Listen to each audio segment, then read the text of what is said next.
Hey everybody, Brent here. Welcome back to another video and the start of a new series, which is D4, D5, and what will they play? Well, they're playing E3, so they're probably going to be playing some sort of C4. We're just going to play knight F6 here. Okay, they're not going into it. They're not playing the Queen's Gambit, which is okay. Our opening is going to be the Semi-Slav. That's right. That's right, everybody. The Semi-Slav. We're going to be talking a lot about the Semi-Slav over the course of the next few weeks. I'm extremely excited. This is an opening that I both love and absolutely despise. And I think that it deserves more love and more hate, actually. The reason why I say hate is because I struggle with it in some critical lines, but we'll discuss them. And my goal is actually to get better at this opening over the course of the next 4 months that we're going to be discussing it. We're going to be looking at a master game every week. We're going to be playing 2 games, hopefully 2 games every week in the opening, discussing it, and much more. Knight A3 is a bit of a strange way to develop here. So I'll focus on just natural development myself. They might be going for C4. I think that's their idea. We'll have to see, though. I don't really like taking it. Interesting. We could take that pawn. And if they play knight C4, we can just go queen C7. So I'll take that pawn. I always recommend taking pawns if you can. And, well, I'm not going to be a hypocrite. So, let's move back. We won a pawn, and we're happy. So, yeah, looks like this will be a fun game. We're going to be up a pawn in a symmetrical position, and it's just as a pawn. So we want to kind of make it work for us. And a way to make it work for us is by playing a5, right? You got to use the pawn that you're up. And a5.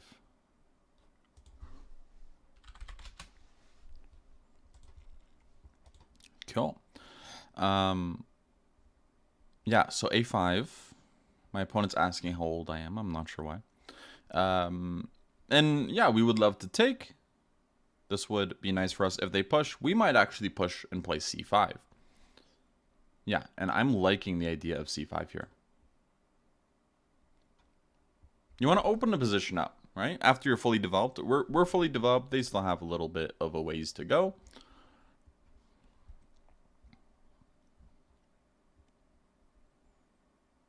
I might play b6 and actually bring my a rook over to the c file. Try to make something happen. Captain. That means captain. We'll have to see how they play, of course. Bishop to b2. I don't really want to take because, well, you know, kind of helps their bishop a little bit. And I played h6 before, so if knight h4, I can actually just retreat. So we're kind of playing like a little bit of a London system here. I like taking with the knight. Looks like a very nice move to have. Now both knights are looking at e4 and the bishop. Got a lot of pieces eyeing on that e4 square. They could try for c4. I might just ignore it with b6, maybe.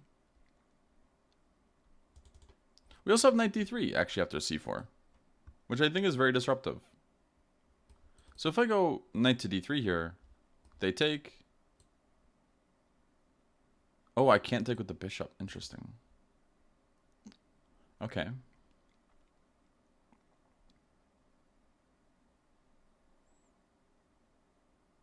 I do have bishop d3 instead, winning this pawn. Let's play it like that. Bishop d3. They're going to damage our king side, but we're winning a pawn. So I think that's a little bit more important here. Bishop d3, thanks to this beautiful knight on c5. They might take on f6. We'll just capture back. No worries. Going to clear my throat a bit. And now we get this beautiful pawn on c4. Are they going to take? If they don't take, I'm going to play knight e4. Get that piece into the game. Make it active. And, well, I think we have a good position.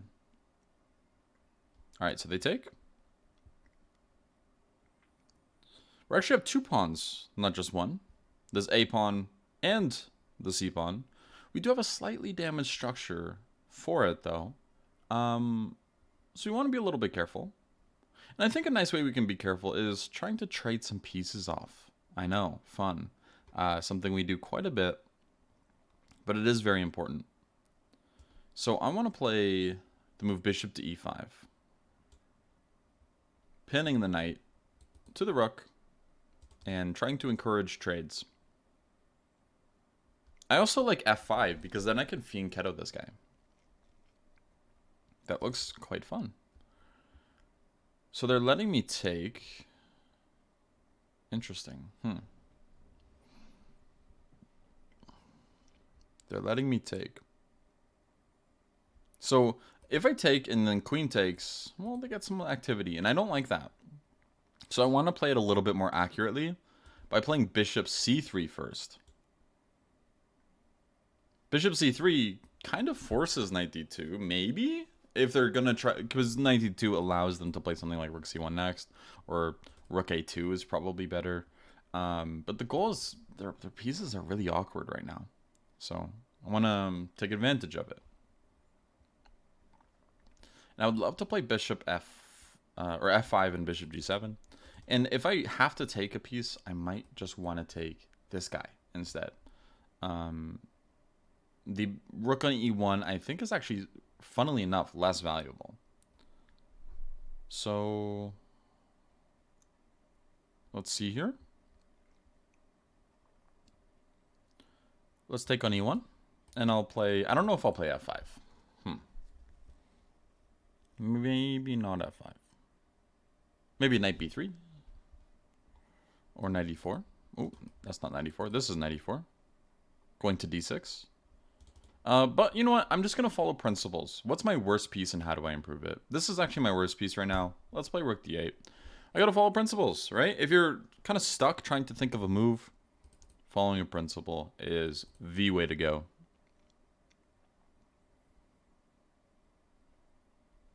If rook c1, trying to add pressure to this guy, then maybe I'll move knight e4 and try to go to d6. Or knight a4. Knight a4 might be more accurate going to b6. Because knight e4, maybe they take it and take on c4. Or they take on c4 immediately, because if I capture, then I can take on e4, which is probably more accurate. But we are up 4 points of material, so we're quite happy. I would like to think we're happy. But what is happiness, truly? Don't even know. Don't even know. So I'd like to play e5, and maybe even e4.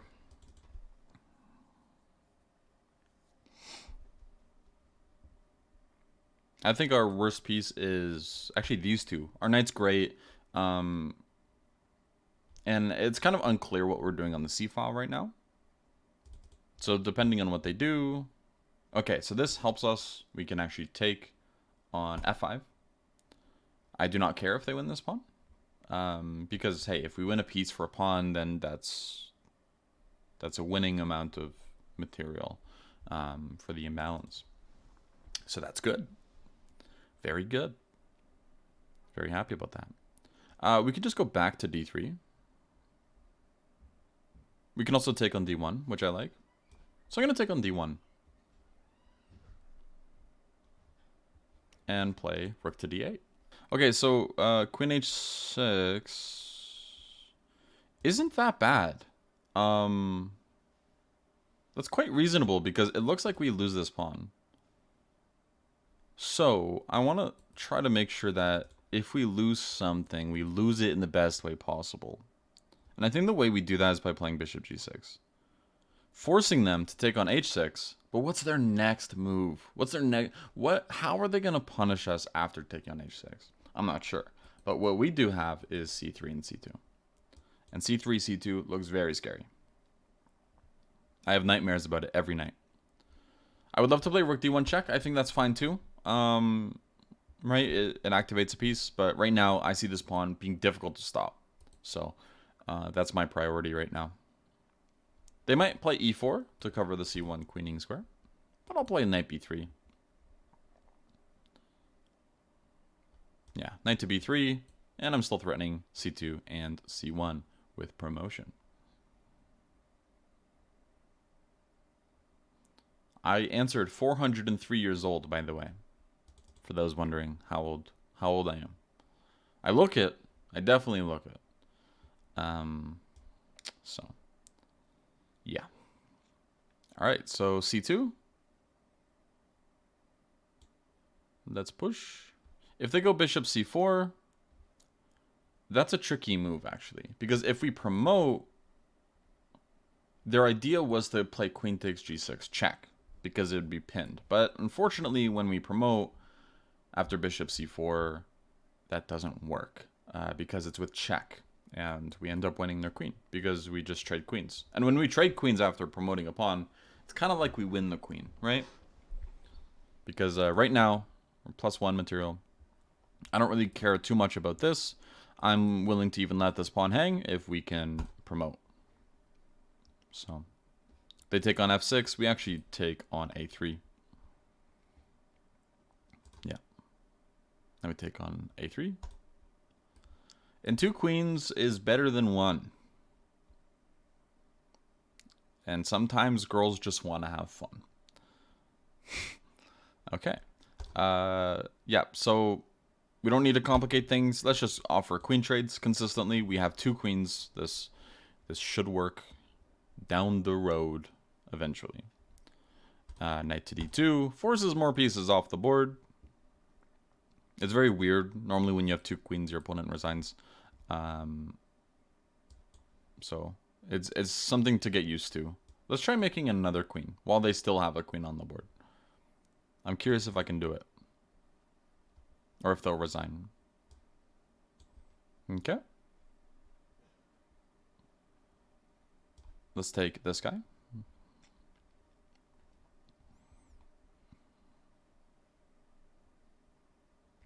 We can just go for a checkmate. But is that fun? Yeah, it's still fun. Let's just go for a checkmate. I think we have a check. Generally in these positions, if you just keep delivering checks when you have this much material, it will deliver a mate eventually. Might just take a few moves. Check. Now they have to block, and we take it with checkmate.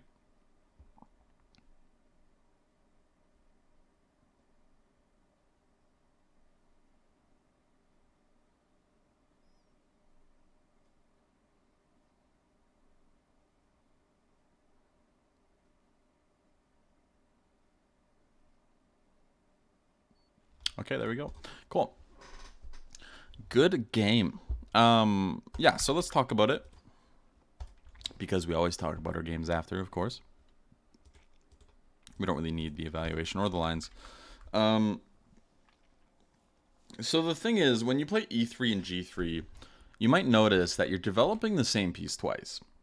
e3 develops the bishop. g3 also develops the bishop. So whenever you're trying to develop the bishop, like if you want to fianchetto your bishop, just fianchetto your bishop. Don't play e3. Don't do it. You can later, or you can play e4 later, but you got to focus on your development before you look at things like pawn breaks or stuff like that. Or if you're going to play e3 and go for pawn breaks, go for a pawn break like c4, which is a very good pawn break. e3, I was expecting after knight f6 for them to play c4, and then after c6, we kind of just transpose into a normal semi-Slav here, with like e6, knight f3, and knight bd7. Now we're in the what we call the Moran, where they can play bishop d3 or queen c2. Those are bishop d3 is by far the most popular move, at least like online. Queen c2 is the most popular move at master level. But yeah, g3 again. When you develop the same piece several times, you're wasting time, right? And you don't want to waste time in the opening. And just remember, these guys, how long do they take to develop? They take one move. You can just plop them into the center. When you play, when you see these pieces, how long do they take to develop? They take 2 moves. They take a pawn move and then the piece move. So when you play g3 and e3, think of those instead as development moves, right? You just need 2 moves to develop this piece. That's why you play e4. That's why you play d4. That's why you push your pawns. Is your pawns service your pieces. You don't want it the other way around. And here, it's kind of the other way around. We're after e3, knight f6, and g3. Well, now this guy is kind of struggling because he can't move out at all. He's gonna have to go to the b2 or a3 squares, which is still fine. But as you can see, he did have quite a bit of struggles finding a good place for this bishop all game, right? Eventually he went to b2, but I didn't really allow it to get out too much. And then when it finally did, it wasn't too bad, but it did take them a long time to complete their development. And by then, we already won a pawn. So that's something to watch out for and work on. And we're going to be discussing that more and more as time goes on. Thank you guys for watching, and I will see you in the next video. Or we're going to be going back and talking about the London system. So, cool. See you then. Bye.